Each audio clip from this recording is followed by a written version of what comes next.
Hey, how's everybody doing today? We're going to go ahead and talk about the gold standard of the deadlift setup, especially the sumo. This is also applicable to the conventional, but more so to the sumo deadlift. And what we're primarily going to be talking about today is the harder you work in your setup, the easier the repetition is, the more advantageous position you can pull yourself into. And I want to specifically show what that looks like when actually applied with heavier load. And what I want you to take notice of here is how my hips articulate, how the barbell progressively bends more and more and more for every centimeter of movement in my setup, and how my setup itself is not in any way passive. And this is what you'll notice with the best deadlifters in the world as well, especially the sumo deadlifters. So let's go ahead and take a look.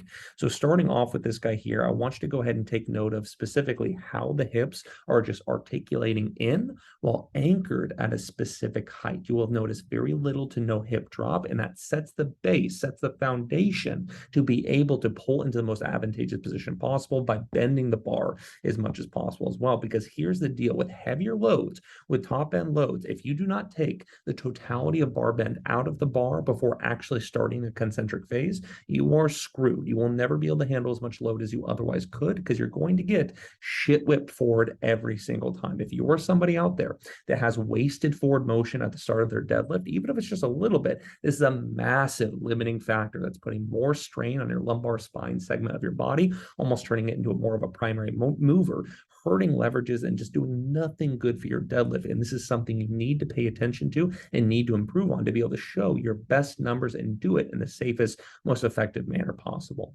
So again, paying attention to specifically how the hips articulate, how every centimeter of movement is associated with more bar bend, perfectly linear rate of bar bend as movement takes place. And again, how hard you should be working in your setup to make the repetition easier. So watch this very carefully here, specifically the bar bend, more before actually coming up. And we're going to go ahead and show progressively heavier loads with this. So it's the exact same thing shown here.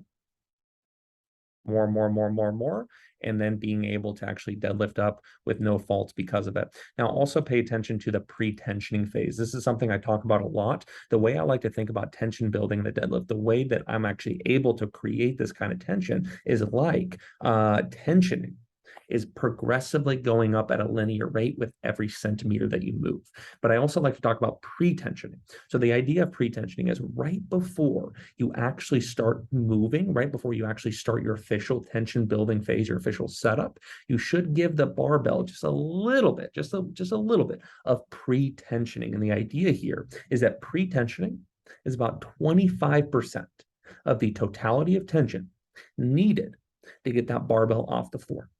So pre-tensioning is just 25% pre-tension. And then as you move, for every centimeter that you move, there's more.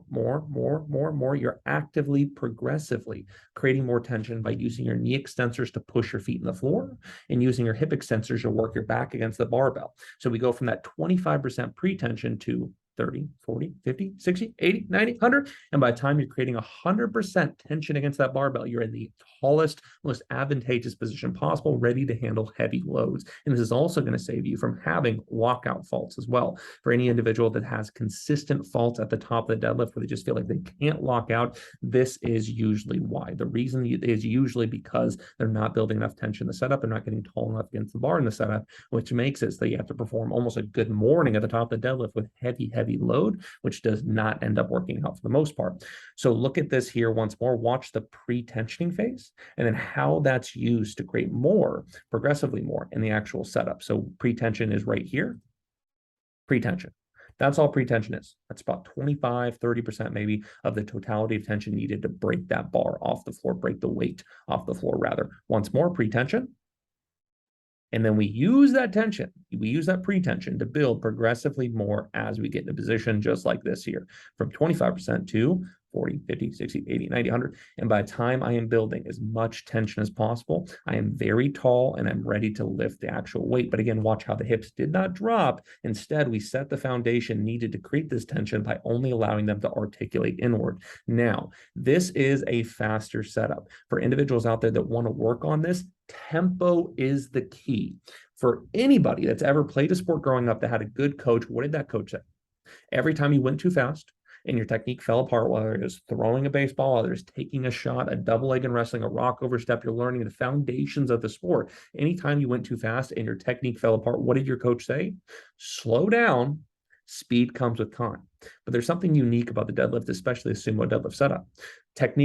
Speed can come with time, but it doesn't really have to come in the first place. There's some very elite sumo deadlifters out there that set up rather slowly. But here's the thing, even if you're somebody that does better with a faster setup, join the club, me as well, you still need to you have to pay your dues by spending weeks, if not months, probably months, going very slow to learn how to apply tension like this, to learn how to get into the most advantageous position like this. You have to go slow for long periods of time. Then over time, you gain the right to go faster without having degradation of this very important setup phase.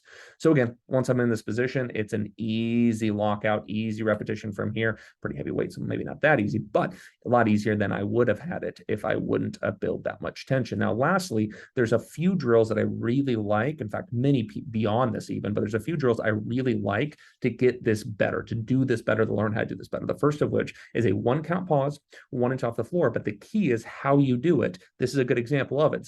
This is that exact variation, but we get 1 inch off the floor with your setup alone. So we get there with tension.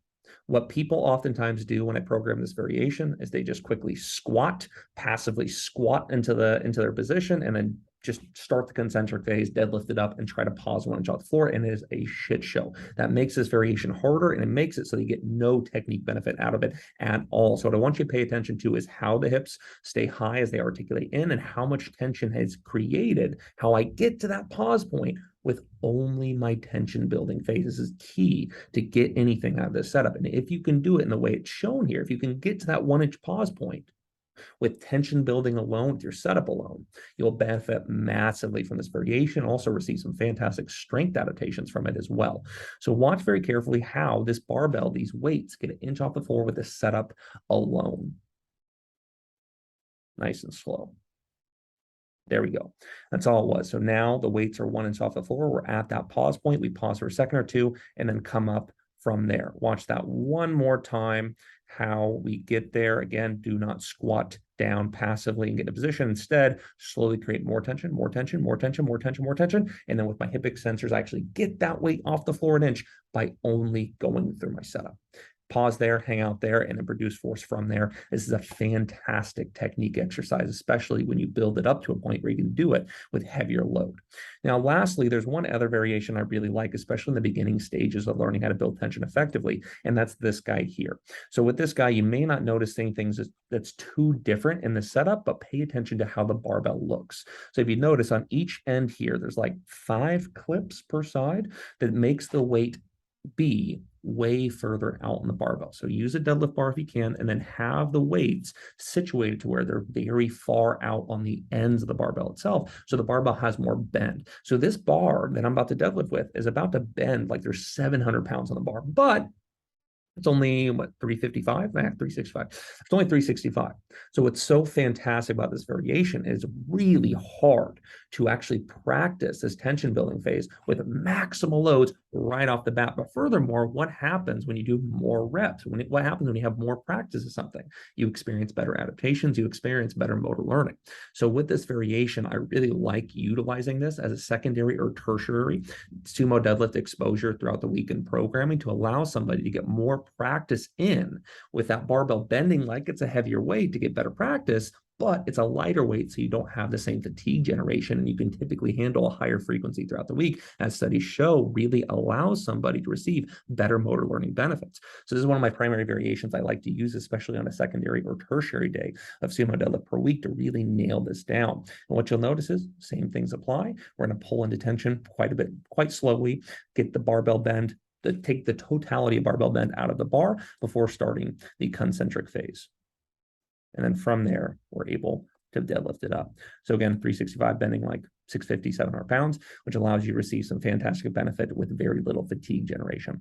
Now, lastly, again, this is very applicable to the conventional deadlift as well. I would say to a lesser extent, you're more likely to be able to get away with not doing this all that well with conventional deadlift, but it is still important. Still taking the totality of tension out of the barbell and the conventional deadlift is still important, and you can actually use this exact variation with a conventional to a large benefit, as I've used it as a coach for many of my athletes. But same exact thing applies. Build tension, build tension, build tension, build tension. The barbell bends like it's a much heavier weight, and we're able to practice these very important foundations to be able to deadlift your most with the most advantageous position possible and least injury risk. So I think that's about it for now. Hopefully that all makes sense. If you guys have any follow-up questions, reach out to me on my Instagram page and we'll go from there.